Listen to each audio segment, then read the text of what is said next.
Ô Paulo, eu queria fazer uma pergunta para você. O Edilson colocou umas coisas importantes, que são as mudanças. Porque o mundo mudou também, vamos ser sinceros, né, gente? De 82 para cá são 42 anos.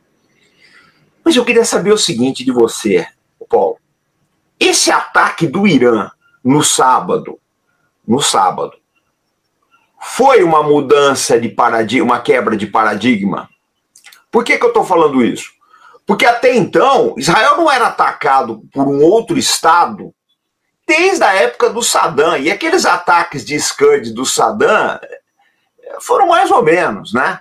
Mas é 30 anos. E se a gente nota que depois disso, Israel ficou numa situação muito complicada. Embora a imprensa tenha feito todo um trabalho para dourar a pílula, dizer que não foi um ataque pesado, foi. Eu queria saber isso. Você enxerga como uma quebra de paradigma esse ataque do Irã de sábado? Foi a primeira coisa que nós conversamos, eu, o Edilson, o Aldo, né? Depois que aconteceu. Podem falar o que quiser, foi combinado, não foi combinado, funcionou, não funcionou, mas aconteceu. Em outras épocas, Israel não aceitaria nem fogo de morteiro na fronteira deles. Para quem não sabe, a Operação Paz para a Galileia em 82, que foi... Israel usou quase 100 mil soldados para invadir o Líbano, foi porque a OLP bombardeava o norte de Israel com artilharia convencional. Ela tinha 40, 50 canhões de longo alcance de fabricação soviética, que ela tinha recebido entre 79 e 81.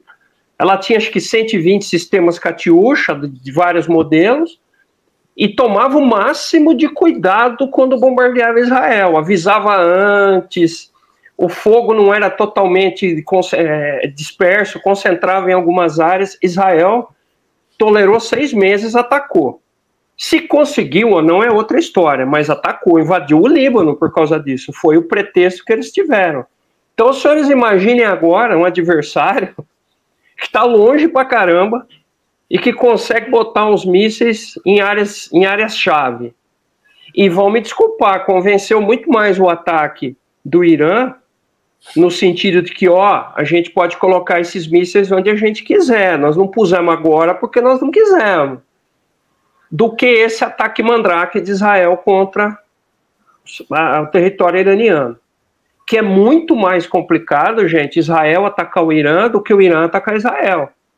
Os senhores têm que se lembrar, e aí eu vi que alguns amigos até comentaram algumas coisas interessantes, a questão dos proxies. O Irã tem proxies e tropas próprias na Síria, ele tem proxies no Líbano, ele tem proxies no Iêmen, e provavelmente ele tem condições de infiltrar grupos a partir do Mar Vermelho, porque o Mar Vermelho virou um lago aberto para todo mundo, inclusive para os iranianos. Então a situação de Israel é muito mais complicada. Eu só vou discordar dos amigos que acham que o problema é só o Netanyahu. O Netanyahu vai ser o papel higiênico onde o sistema vai se limpar, vocês podem ter certeza disso. Aí eles vão botar o outro mais palatável para o sistema, que vai continuar fazendo exatamente a mesma coisa que o Netanyahu faz. Só que aí a narrativa muda, né? A narrativa vai mudar. Tem um pessoal que comenta, o Irã tem... Eu vi, acho que foi um jornal americano que saiu essa semana, Washington Post, eu não sei quem foi que publicou, comparou as duas forças armadas, Irã e Israel. Porque as forças armadas de Israel são mais modernas do que a do Irã. Sim, de fato, o equipamento do Irã é basicamente armamento do tempo do Shah Reza Pahlavi e mais armamento russo, soviético e alguma coisa de produção própria dos anos 80 e 90. Só que o problema não são os exércitos convencionais, dificilmente eles vão se enfrentar. Eles não vão se enfrentar, eles vão se enfrentar na base assimétrica. São mísseis balísticos e são proxies. O Irã, gente, o Irã é mestre em utilizar proxies. A doutrina de segurança nacional do Irã, ela estabelece o uso de proxies. Eu não sei se os amigos aqui vão lembrar, mas eu me lembro quando o Hezbollah surgiu, em 82, 83. Eu era garoto, mas eu acompanhava a Guerra do Líbano na época. O Hezbollah tinha 50 militantes. O Hezbollah, ele era uma célula que operava com cobertura dos sírios para fazer uns ataques de impacto. Olha o que é o Hezbollah hoje. Tanto que o Sheikh Nasrallah, ele tem a própria agenda dele. Qual que é a agenda dele? Controlar o Líbano para usufruir a influência que ele conseguiu e usufruir a influência que o gás vai dar para o Líbano também, né? Que a gente não pode esquecer dessa questão geoeconômica, viu, pessoal? Tem muito gás ali no Mediterrâneo Oriental e petróleo também. Então tem uma série de variáveis que eu falo sempre. Eu falei ontem na live com o professor Darós, com a professora Maria Esther, eu falei isso. Gente, não adianta querer analisar esses conflitos como se fosse um PS5, um videogame. Olha as armas mais bonitas, olha as armas mais eficientes, olha que gente bonita, olha que gente feia. Não é assim que funciona. Eu vejo que 95% dos analistas fazem isso, e não é isso. O que manda é a geopolítica. O que manda são os interesses geoeconômicos e estratégicos. Quem que está falando, por exemplo, da Turquia nessa parada toda? Também pararam de falar da Turquia, né? E os Estados Unidos? Alguém parou para pensar que os Estados Unidos e o Irã meio que dividiram o Iraque? A Turquia controla o norte do Iraque? Qualquer operação vai ter que passar por dentro do Iraque. Então, acho que a gente tem que prestar muita atenção, porque, como você falou, comandante, mudou totalmente o cenário geopolítico. Não é mais o que era... Olha, não vou falar nem há 40 anos atrás.